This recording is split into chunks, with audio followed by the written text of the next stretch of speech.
The Dietary Guidelines in 2026. Big changes that I would not have expected. Positive thing of not demonizing saturated fat in whole food sources, especially if you think about like the dairy. So no added fats are particularly nutrient dense. Bias because of funding. In the conflicts of interest list, you see some of the scientists with conflict. And so these guidelines really can have an impact on this big lever of the government spending. And that could be in school meals, it can be in hospital meals, what is fed to the military. It's so hard to know who's credible and who's not today. Taking into consideration nutrient density. We're trying to fit more nutrients into fewer calories and help people feel full. I hope that with all of these changes, we see vast improvements in health, and I think it's possible to lower the cost of people's healthcare through this, which helps them and it helps us collectively. Hi everyone, today we're going to talk about the major updates to our dietary guidelines with Dr. Beal, someone we've seen before. I consider him a research friend, and he's a nutrition scientist and host of the Beal Show, and was a scientific advisor for the Dietary Guidelines in 2026, which if you're anything like me, you've seen a lot about. So we're going to break it down. What are the pros? What are the cons? What was the controversy? And all of that with Dr. Beal. So welcome to the show. Obviously, I love talking to you. And can you take us back to that moment when you found out you were going to be part of this process and how that felt for you? Sure. Great to see you, Autumn. So I was really excited to be given the opportunity to contribute. And I was asked to write a specific review on vegan and vegetarian diets, which informs the guidelines. And then as I was working, I was also asked to write a sort of miniature review on the life stages. So from infancy to older adulthood. So I was just excited. I was like, this is a once in a lifetime opportunity. I felt really inspired that there seemed to be more opportunity to make significant changes than in previous years, because I think it's an incremental. And this year, we really see some big shifts that I was really thankful to be involved in. Yeah. And can you tell anyone for people who are new to you, what's your background? What have you been studying? And how do you think you got on their radar? Yeah, so I do a lot of work on nutrient density. If you look at my research on diet quality, on micronutrients. So I've looked at micronutrients across the food supply, what foods are available. I've looked at micronutrients in terms of diets, so prevalence of inadequate intakes, and then looking at micronutrient status in the body, so micronutrient deficiencies. So all along these lines, I'm looking at the quality of the food, what is the nutrient content, what is the bioavailability of those nutrients. And a lot of my work that has led to this intersection of how many animal source foods do we need, what's the optimal amount, how do you achieve a healthy diet that's vegan and vegetarian and make sure you meet all your micronutrient needs and your other macronutrient needs. So that's how I got probably asked to do this, is that my work was centered around the nutrient density concept, which, as you can see in the guidelines, is really central to them. Yes, which I was absolutely refreshing. And for people who don't know, I met you because I did a series called Rethink Meat, and you had done some of this incredibly important research taking into consideration nutrient density, what nutrients were missing most, but then also their bioavailability, like how accessible are they to us? And I think that just totally changed the landscape and the conversation. And so maybe let's start there. Actually, I want to talk to you. What was the thing, before we go kind of line by line, what surprised you most? And what do you feel like were the biggest wins throughout the process? Okay. I think I was surprised to see the saturated fat limit stay there. Okay. I was not necessarily expecting that based on the reviews. I think I was surprised to see nothing really negative said about seed oils in the actual guidelines. That was a surprise. But most of it was pretty much what I was expecting once I got involved in the background review process. And if you look at the reviews, which are online, they really reflect pretty closely what are in the guidelines. Yes. And do you feel, I've heard this from a lot of people, that there's a lot of bias because of funding from the dairy and national cattlemen's industry? Do you feel like there was this evidence of bias that wasn't maybe present in the other dietary guidelines? I think the whole bias and conflicts of interest is very hard to get away from when you're a nutrition scientist, and that has largely to do with funding. And so if the previous guidelines committee, there's a process that's been followed that does a pretty good job of things, but you still see conflicts of interest. I think if anything, it was a little bit biased on the plant-based side before, and now I think that shifted to being a little bit biased on the animal source foods. And so I could see in the conflicts of interest list, you see some of the scientists with conflicts with the meat and dairy industries. And so I think that's just, it's disclosed, it's transparent at least of what those potential conflicts are. And then people can interpret that as they will and evaluate the evidence based on the documents that are there. Yeah, and I think I read at one point that for the 2020 Dietary Guidelines Committee, something like 95% or 9 out of 10 of them had ties to industry. Like you're saying, more on the plant-based side. But what was the turnover like? For people who don't know, how are these committees chosen? And did it change? Was there a lot of the same people involved in 2025 as in 2020, or was it completely different? That's a good question. And technically, I was not on a committee. And the committee process that typically takes place is a much longer process. It goes over 2 years. It's a process of being chosen. So this process was obviously like fast tracked. And so we were not an official committee in the same way. However, 2 of the members on our group of about, I think there were nine of us, 2 of them were on previous committees. So in 2020 and in 2015. So there was some overlap, but the majority of the scientists were new.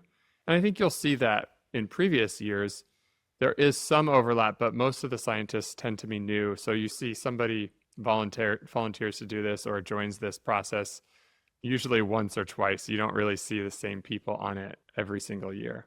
Okay. And for those who are like, why does the dietary guidelines really matter? Because I just don't listen to them or I haven't. Why do you feel like these are influential documents, whether or not you're following them? So can you just paint the picture of that before we go on to the different criteria and things have changed? Yeah. So historically, the guidelines really are used to inform policies.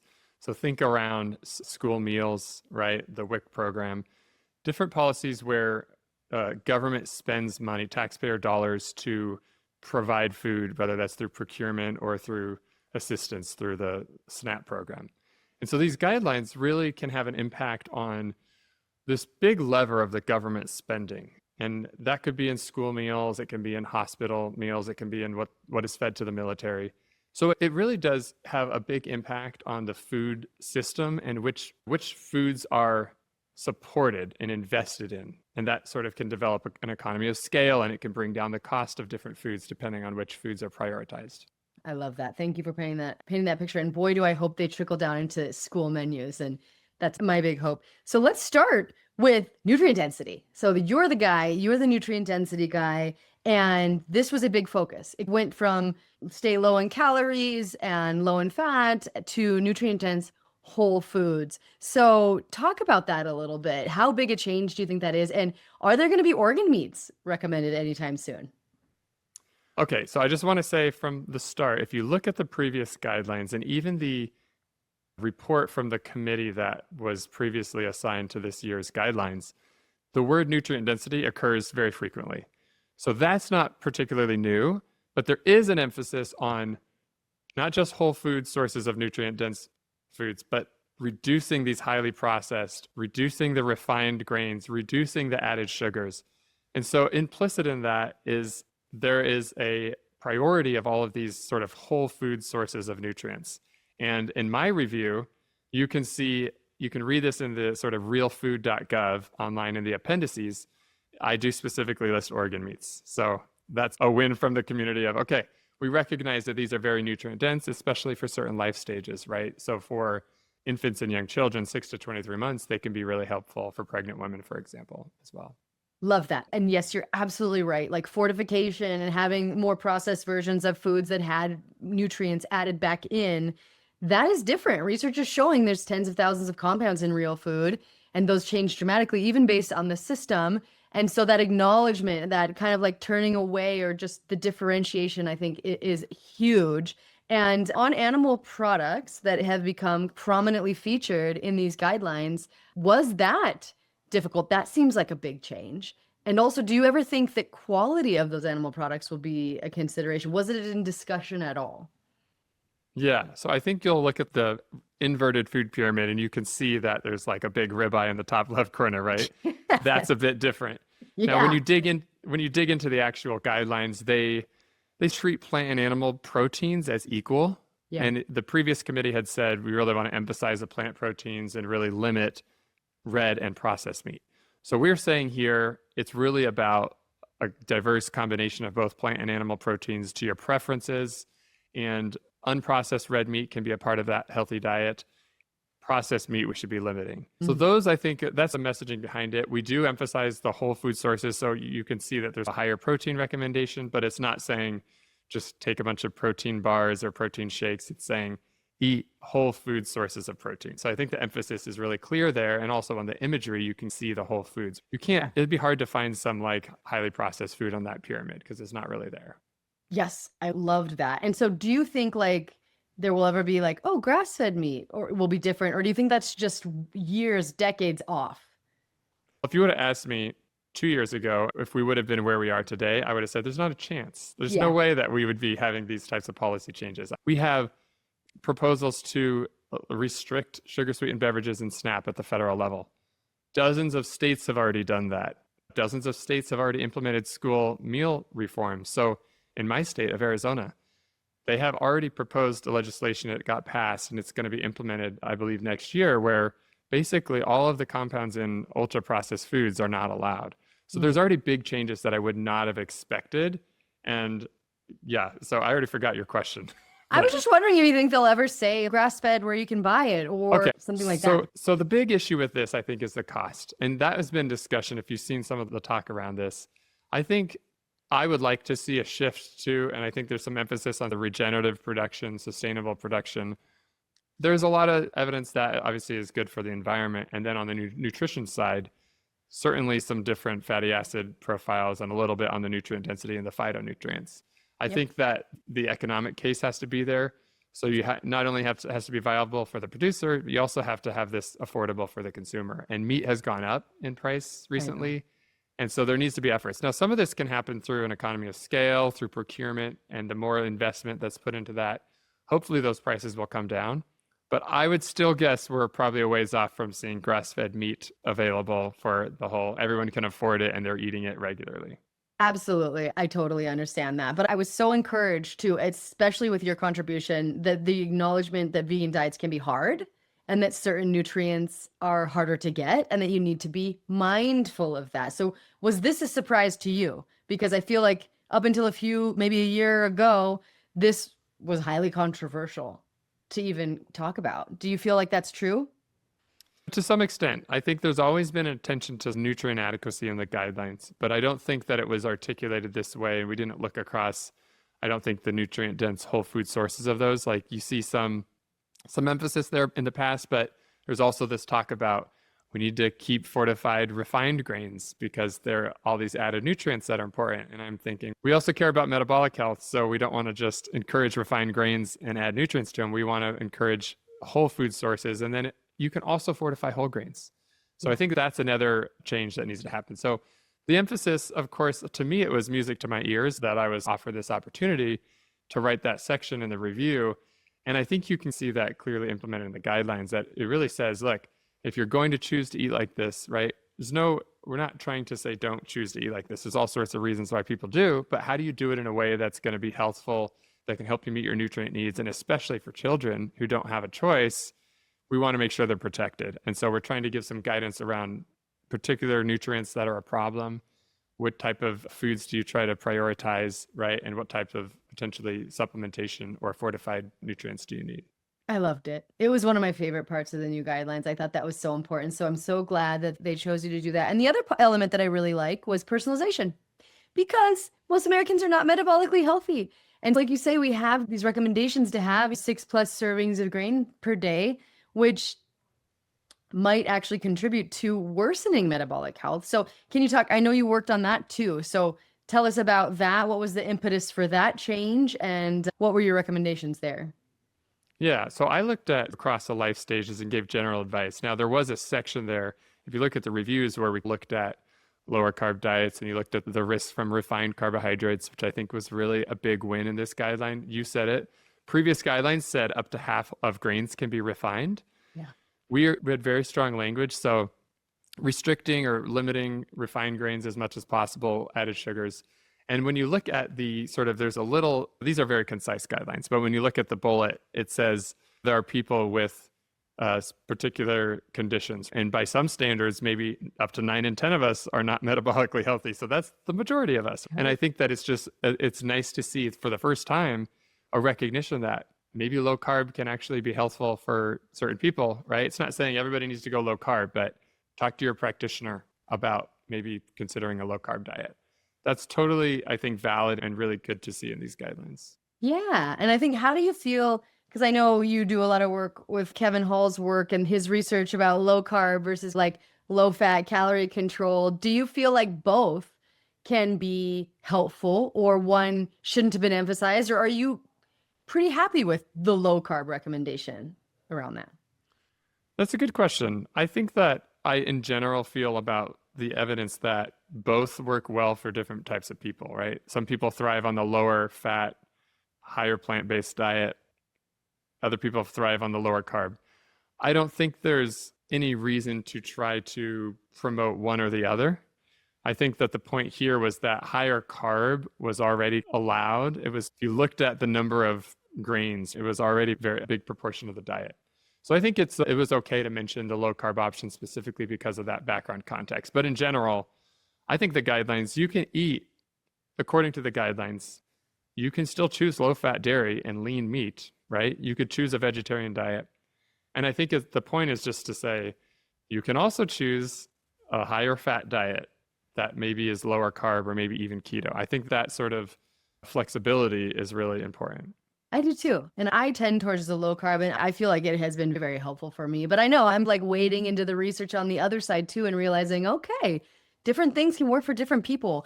And I think it's just important to acknowledge that. But yeah, I loved that. So protein too. I'm like trying to do a bisection, but protein recommendations, they were doubled. So talk to me, how do you feel about that? Do you feel like we need that much more protein? Does everyone at every life stage need that much protein? What are your thoughts about the updates there? So the previous guidelines, they didn't really say the exact target value, but they did mention the RDA, which is that sort of 0.8 grams per kilogram body weight. And I think to me, that's like the minimum, right? Like it's not optimal necessarily.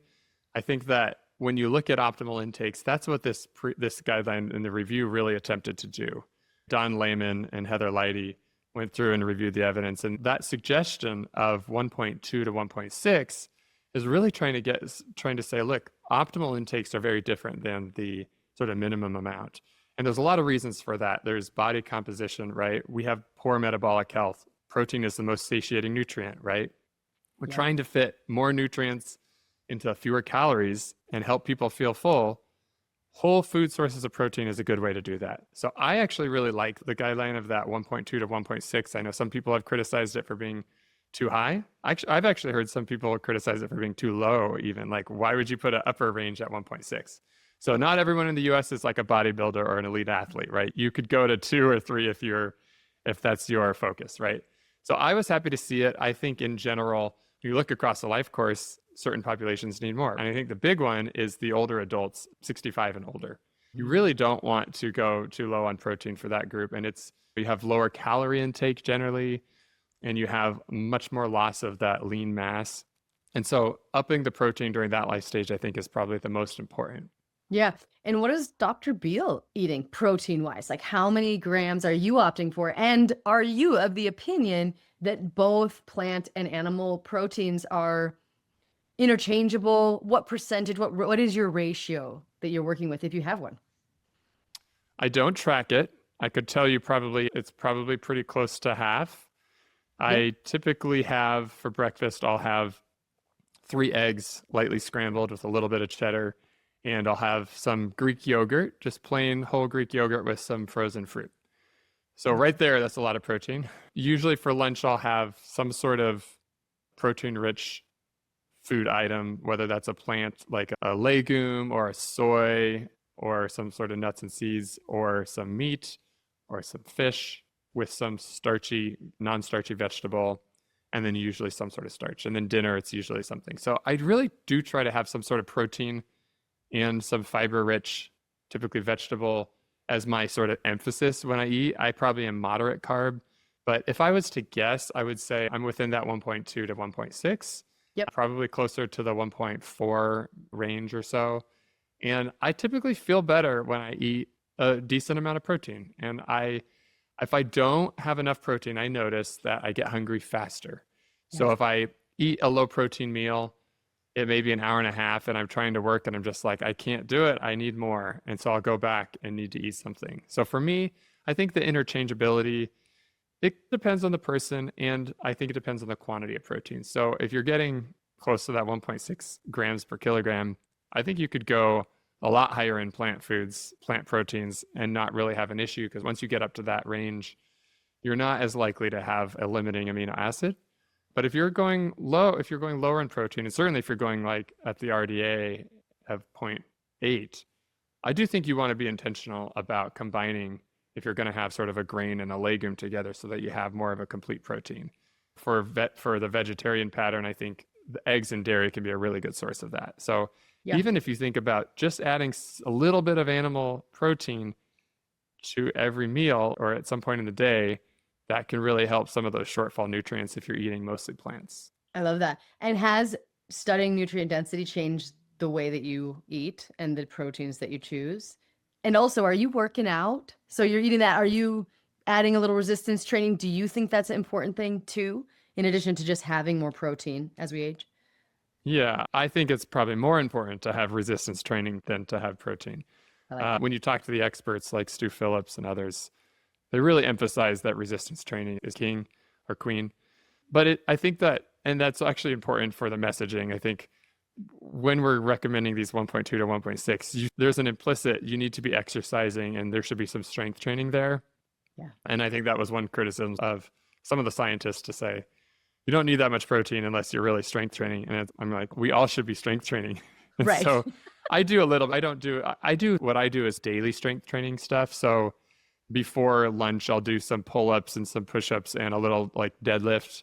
So I do like little things throughout the day frequently so that it fits into my routine and my lifestyle. I don't typically go to the gym as frequently, but that for me has worked to be able to keep I think whatever you do, it needs to be sustainable. And for me in this current stage of life, at home working out with some resistance training is the most sustainable option for me. Okay, I love that. And so priority micronutrient density, this paper that you wrote and this evaluation, you found 9 out of 10 of the top nutrient dense foods were animal products. And then there was like leafy greens in there. So I'm wondering, I know balance is key, and I think there's benefits to both plant and animal proteins. But after that research, did you try to incorporate more of the animal forms, or are you just still, I think 50-50 is golden? Did that change your approach? I think for probably over a decade, I've eaten pretty nutrient dense. So I think I'm at very low risk for having nutrient deficiencies. Like I will take a little bit of vitamin D K2 supplement in the winter if I'm not getting enough sunlight. And I'll take a very low dose of a sort of a multivitamin just to make sure I have everything. But for me, I'm not particularly concerned about that. I think if you look at the paper that you're talking about, these priority nutrients, this is a global perspective, and I was highlighting 6 of these nutrients. So I think there was iron, zinc, calcium, folate, vitamin B12, and vitamin A, right? Okay. Those ones are very problematic worldwide. And so it's an important, so the animal source foods are often the top sources of those, 100%.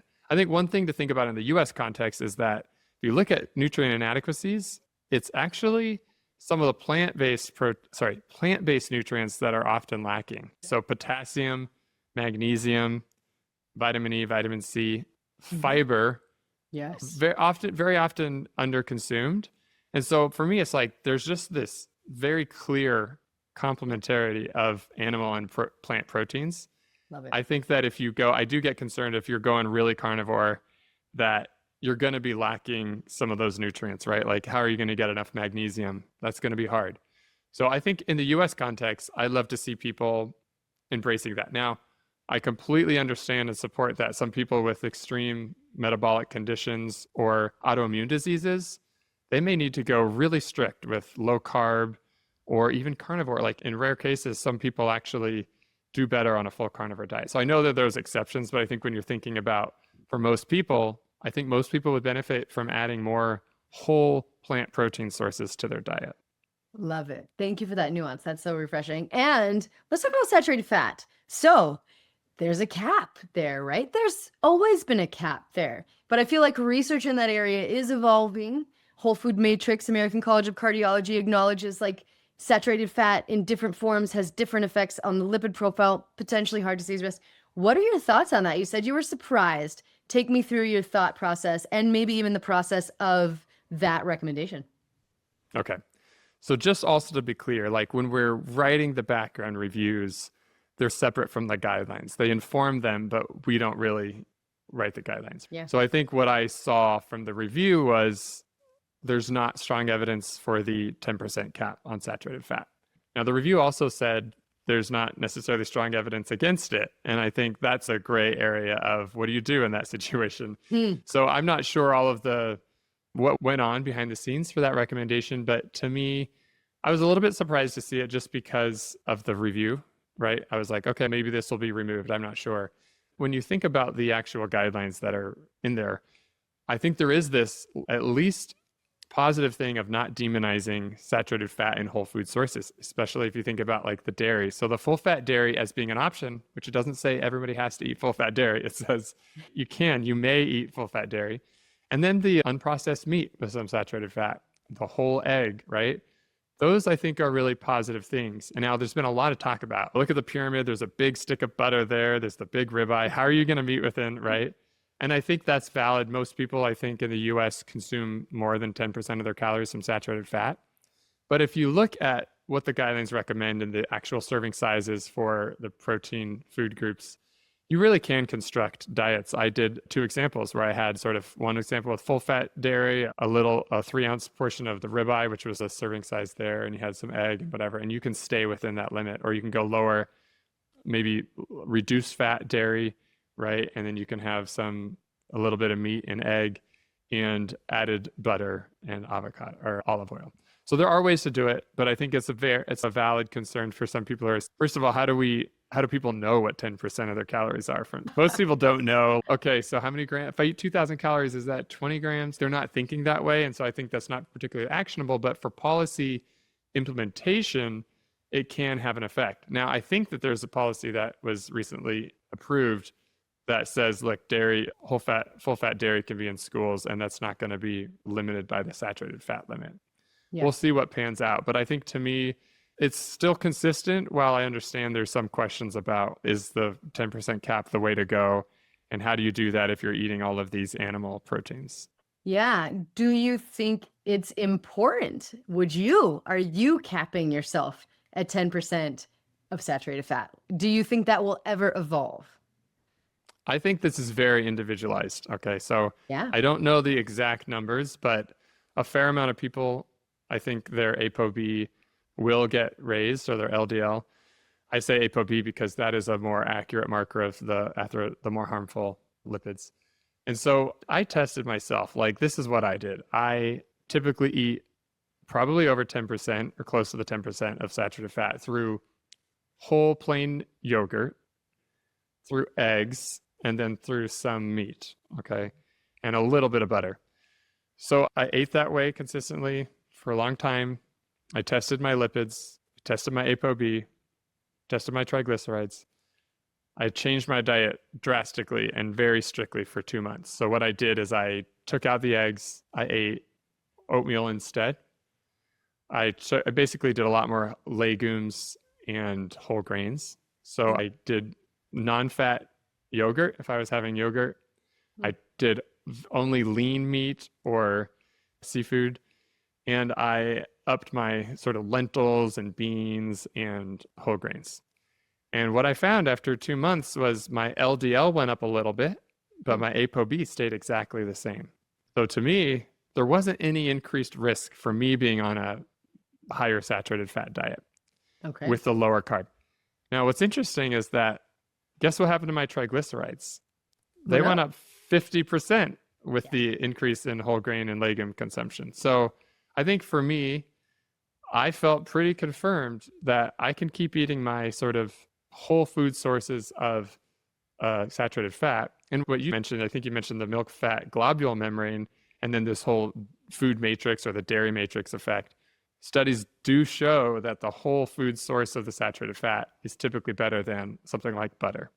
So I think in general, if you're able to, now most of the population is probably not going to be getting these tests, but that's the idea of where we could be moving, right? If you get this personalized medicine and you get your lipids checked and you check them 2 months later, a few months later, 6 weeks later, you can really determine how is my body specifically being affected by these dietary changes. Yeah, I love that. And that the same thing. I think I am actually someone who is more sensitive to saturated fat, even though I'm a huge advocate of it in whole food form, because I think many people aren't. And we just need to make these differentiations. But what are the main sources of saturated fat in the American diet? Is it beef or what are they, Dr. Beal? Do you know?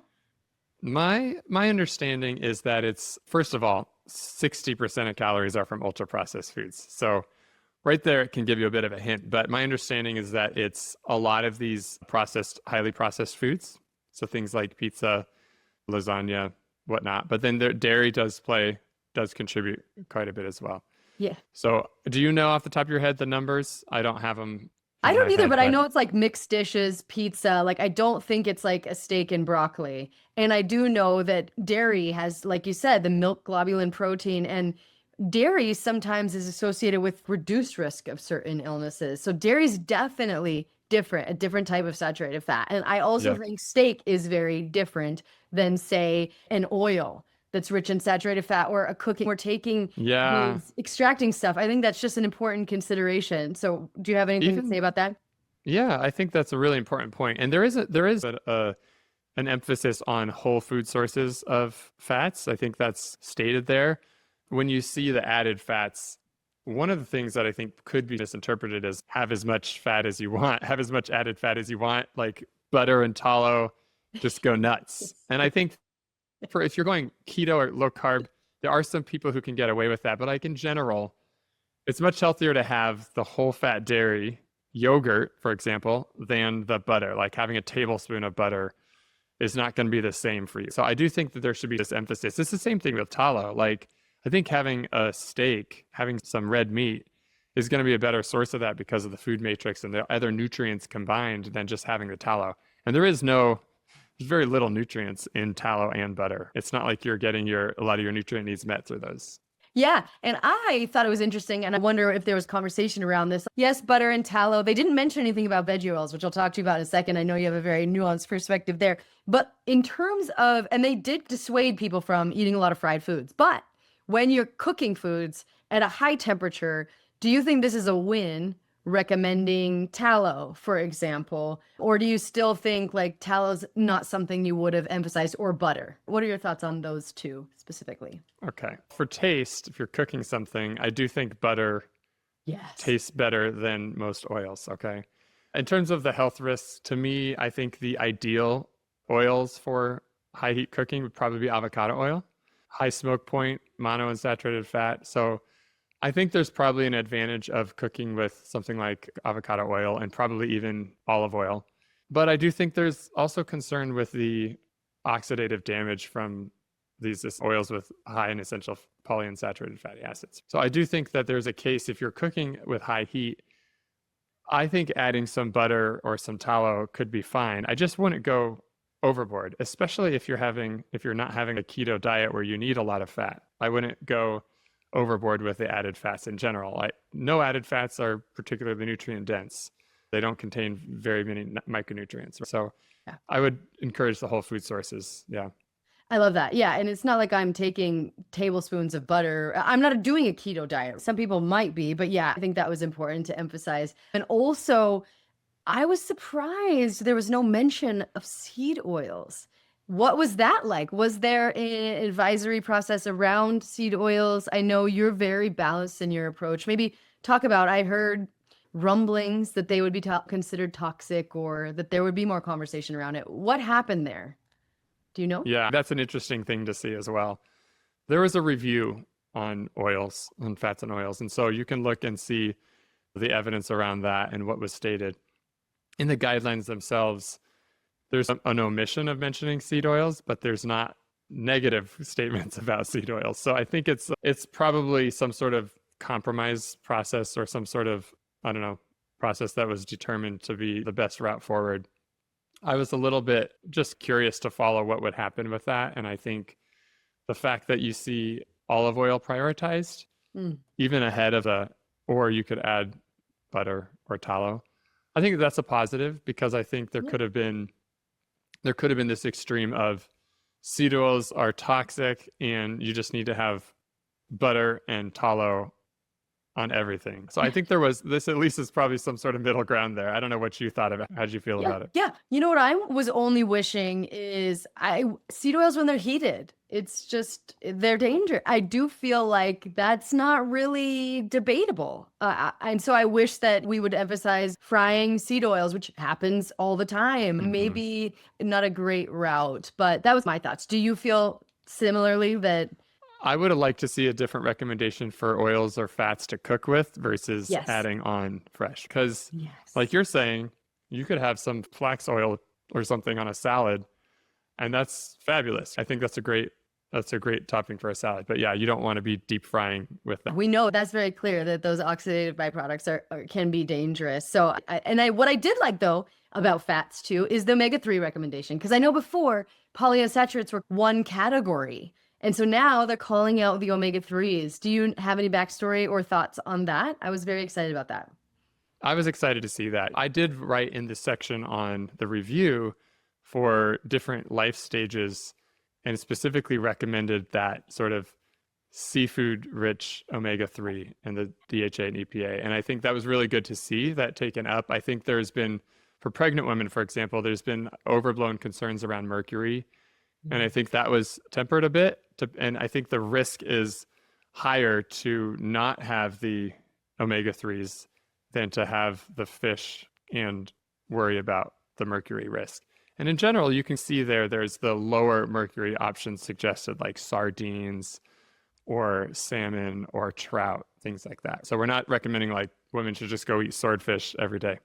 Right. So I think that's going to be a positive thing in general. And I think that's one of the big wins from this guideline.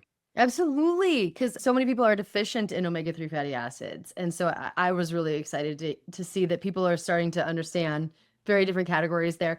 And fermented foods and gut health, that was mentioned. Yay for that. Do you know what the impetus behind that was? Are you incorporating, sounds like you do yogurt, but are fermented foods a big part of what you're doing? And do you think they're an important addition here? Yeah, I love to see that as well. I think that was, a different change than we have seen before. And part of, I think, the gut health, I think you have fiber and all the prebiotics, and you have the probiotics. I think both are important. For me personally, I try to do both. So yeah, I have the yogurt in the morning, and then I'll have some fermented vegetables. So I'll get the sort of live active cultured pickles or carrots or sauerkraut. So I try to have some of those just about every day. So I'll usually have at least some yogurt and then sometimes a fermented vegetable. How about you? Oh my gosh. I really love that study by Justin Sonnenberg. Did you see that study? Yeah. They kind of work people up to 6 servings of fermented foods a day, because I see people now not eating them at all. So to think about and how their inflammatory proteins, I think they were measuring like 19 different inflammatory proteins like went down, whereas with fiber, it didn't really happen. So I was very excited to see fermented foods added, and I hope people are doing it. Like I started with one every day, and my little guy he just says eat one fermented food a day, but like adding them into every meal, the potential for maybe reduction of inflammation, which I think is such an important factor in chronic disease today, that I'm very excited about that. Now, the thing I want to talk about, and you've been diving into in your podcast, highly recommend the podcast, by the way. I love your podcast, is ultra-processed foods. Strong language around sugar and processing, as we talked about. But how do you feel about that? Was this a hard sell, or was everyone in agreement about the risks of ultra-processed foods? Talk about that a little bit. Yeah. So my colleague, Michael Goran, he did some of the reviews on these foods, and he looked at highly processed foods. He looked at refined carbohydrates. He looked at added sugars and sugar sweetened beverages, things like that. I think this is the most transformative part about the guidelines.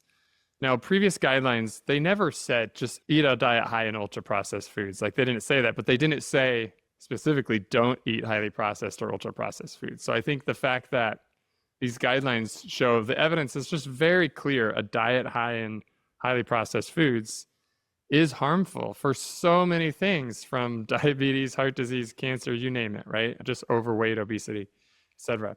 So I think that evidence is really strong, and it is dose response. So the higher you go, the worse the outcomes are and the higher the magnitude of those effects. So I was really happy to see that. You can read the full reviews there.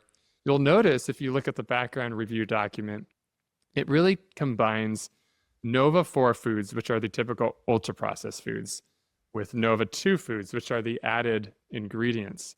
Now, the reason for that was the added fats and the added sugars and starches are also problematic from a metabolic health standpoint. They're not nutrient dense as well.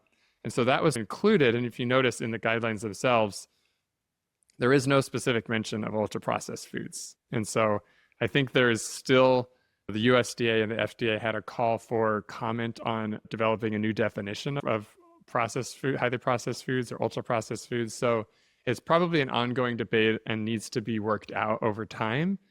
But it's very clear that in general, the highly processed foods and the highly processed diet are harmful. One thing that stood out was the sugar sweetened beverages are, without a debate, like nobody can argue with this. They're very harmful. They don't have any benefit. I think one of the more, big wins of this was the refined carbs, because you can have a non-ultra processed food, right? You could have just a regular processed white bread that has all refined grains, and that can get through if you're using Nova as ultra processed foods are the only food to worry about. So I think it's really, a big win to be able to specifically call out refined grains and say that's not a part, they should not be a big part of the diet. They should be as low as possible. And then reducing the added sugar was another big win. Because I have kids in school and they're given the option of chocolate milk versus regular milk. And what kid is going to choose the regular milk over the chocolate milk? So I really hope that, and I think that this is going to happen, that we'll start to see the school meals, hospital meals, SNAP, all of that changing, and in part because of these guidelines. I'm so excited about that. And would you, for people, just break down, like in research, they use Nova classifications. Can you give us like real world examples of what are the levels for Nova? Yeah, okay. So let's talk about the first group. So Nova 1 is both unprocessed and minimally processed. So unprocessed is something like an apple. It's just the apple. Minimally processed may be something like there's some sort of cutting that was needed, like you cut up the apple or something. Then you have group 2, which is the culinary ingredients, the processed culinary ingredients. So you have things like butter, oil, sugar, flour. Group 3 is for processed in general. So let's say you have a can of tuna. There's some added fat, maybe there's a little bit of oil, but it's basically in its general form, right? It's just canned, right? Canned beans would be that. Then you have group 4, which is ultra processed. So ultra processed is all these things that are made from these highly refined, highly extracted ingredients, usually with added compounds that are colorants, flavorings, cosmetic additives, emulsifiers. So all of those things are added. So examples could be like the Twinkie, your chips, your cake, donut, all of that stuff. And I think in general, when you do the research, it's a big simplification, but you generally see these Nova 4 foods are the most problematic foods. Yeah. And I know you've done a lot of study on this, the mechanisms by which they are dangerous. What are they? And what are the ones that we are very clear on? And what are the potential mechanisms that are still being elucidated? I look to the work by Kevin Hall and a few others who've done some of the randomized controlled trials.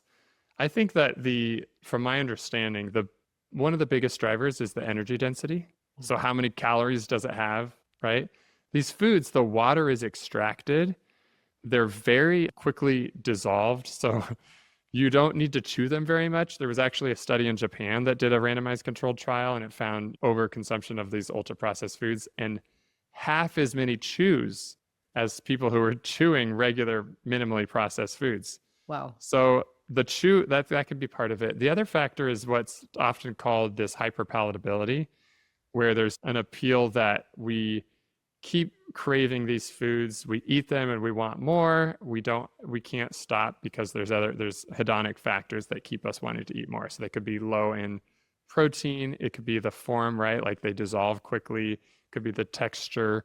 They're just the right amount of crisp. It's the combination of things. So you have the starch or the sugar with the fat and the salt. And it's highly processed and put together into this sort of, we have food scientists working in the background. And when they put out products, they're constantly updating based on what is going to sell the most. So the incentive is to get people to eat more and more. So I think those mechanisms, if you think about calorie density, when you have these highly palatable foods, those are the primary ones. I think there's a lot that we don't know in terms of what type of processing and formulation will actually change that. Yeah. And I think there's a lot of research that should be done. So I hope to see some more investment in that type of research so we can have a better understanding. Yeah. Do you think there's going to be a lot of pushback? Do you think that companies will adjust willingly?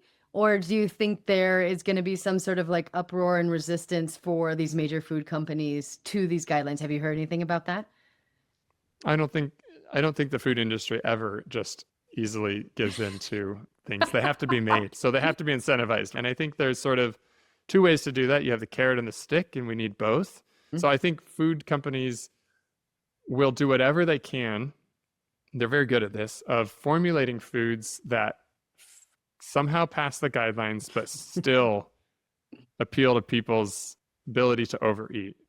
I don't think that's going to be necessarily easy to curb, but if you look, one simple way to do that is this paradigm shift in the guidelines, in the review documents at least, where we said, look, we are going from a default of what we have been eating over the course of our evolution, right? Over hundreds of thousands of years, and we did not have chronic disease. And so the default of what we want to prioritize is going to be those minimally processed foods. And what that means is the burden of proof needs to be on proving that these highly processed foods are safe to eat. And I think that right there, the food industry can only do so much with minimally processed foods. There's a reason they're minimally processed. You can only do so much to those foods. So as long as there's a category where the industry is given full reign, I think that will be challenging. Now, I do hope that there is some sort of attempt to make healthier processed foods. So maybe there is a way to make highly processed foods, but maybe we're adding some sort of compounds that are more beneficial. Maybe we're like not disrupting the food matrix as much or in a less harmful way, right? I'm not a food scientist. There are probably ways to at least make healthier unhealthy foods, right? Or healthier highly processed foods.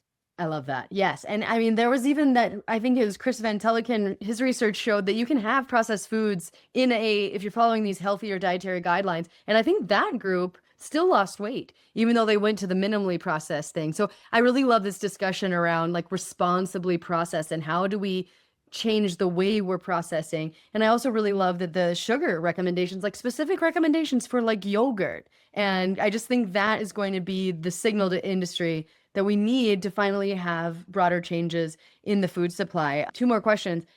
I like to watch all the interviews from all the different perspectives, and I see people on the lower fat, maybe vegan, vegetarian, they were objecting, and they were going to raise issues, and they were hoping for amendments to these dietary guidelines. Do you feel like that's coming, possible, probable? What are your thoughts on that? I think there's a few errors in some of the background work, and in the guidelines, there was, I think, an error in one of the statements about nutrients. So I put in a request to have that updated. So I think that will be fixed. Okay. But do you see broader strokes being changed in the dietary guidelines, or do you think they're going to remain?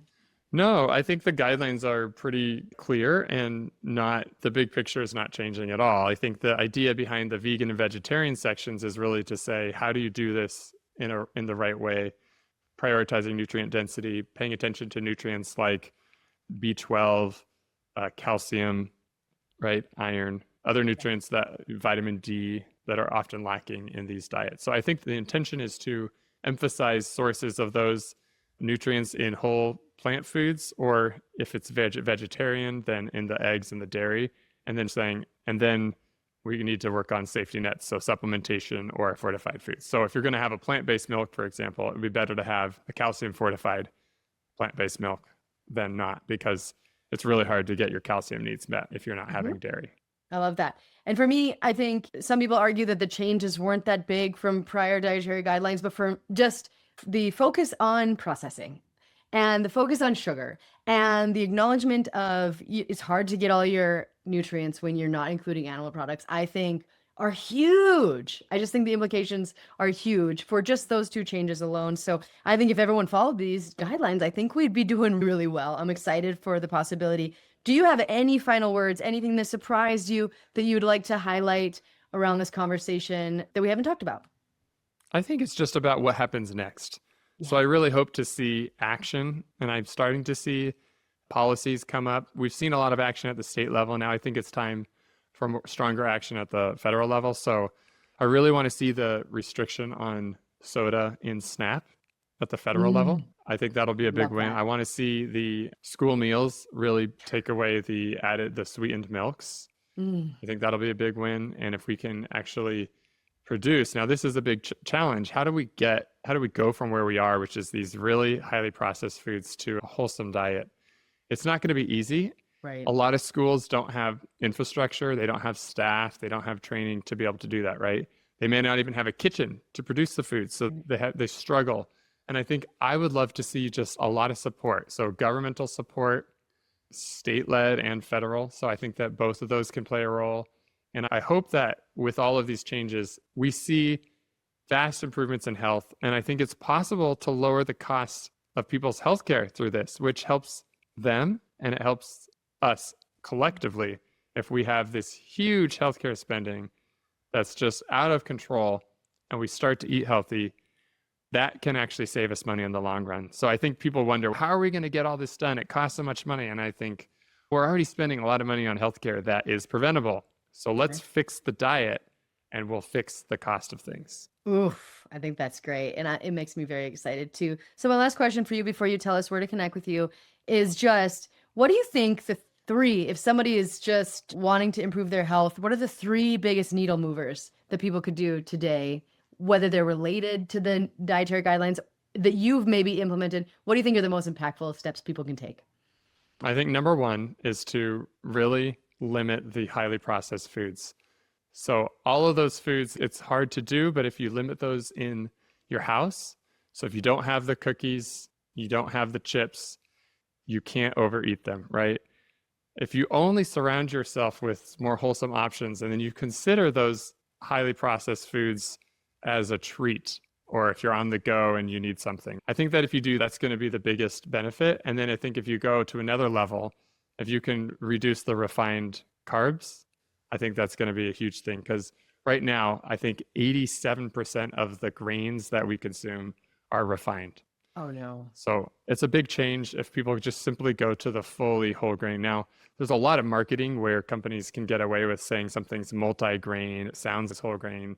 Even whole grain, it's like it's 51% whole grain and 49% refined grain. And then you have added sugar and a bunch of additives and emulsifiers or starches. And so you're actually getting a majority of junk within this partial whole grain food. So doing that would be a big win. And then I think if you can get rid of the added sugars or really limit the added sugars, that will go a long way. It's probably hard to overeat as much if you're not having added sugar to it, right? So if you're having plain nuts, pistachios or pecans or something, even if they're energy dense, even an avocado, right? That's rich in fat, but also has fiber. I think that you're not going to be overeating those the same. And so I think those 3 things, the highly processed foods, the refined grains and starches, and the added sugars. Oh, I just think that's such great advice. I just interviewed Dr. Nicole Avena. I don't know if you know her, but she was a neuroscientist who did the studies on the rats and sugar. And she just said, sugar is very unique because it's one of the only foods, unless you're in a caloric deficit or unless it's a new novel food to you, that will always release dopamine every time you have it. And so there's just something very reinforcing and it's just a hard cycle to break unless you just get it out of your diet. I just think that's wonderful. Now, Dr. Beal, tell us where we can connect with you and follow your work. Every time I turn around, you're doing something amazing, like being on the committee or doing this incredible paper around nutrient density. So what's next for you and where do we connect with you? Yeah. So what's next is I'm working on my show, my podcast, The Ty Beal Show. You can find that on YouTube, Apple, Spotify. And then my handle on YouTube and socials is just Ty Beal, PhD. So on X or on Instagram, or if you go on LinkedIn, it's just Ty Beal. So I'd love to connect with you. And yeah, thanks so much, Autumn, for having me. I really appreciate your work. You're, I think, finding the way to stay balanced and evidence-based, but really engaging and communicating in a way that really helps the public. So thank you. Thanks, Dr. Beal. And is there anything that you can tell people you're going to dive into? Because what I've been obsessed with on your podcast is your deep dive into ultra-processed foods, which I'm loving. Are there any other topics that people can learn a lot about if they go there? Yeah, so I get into some of these debates around animal source foods as well. So the ultra-processed foods.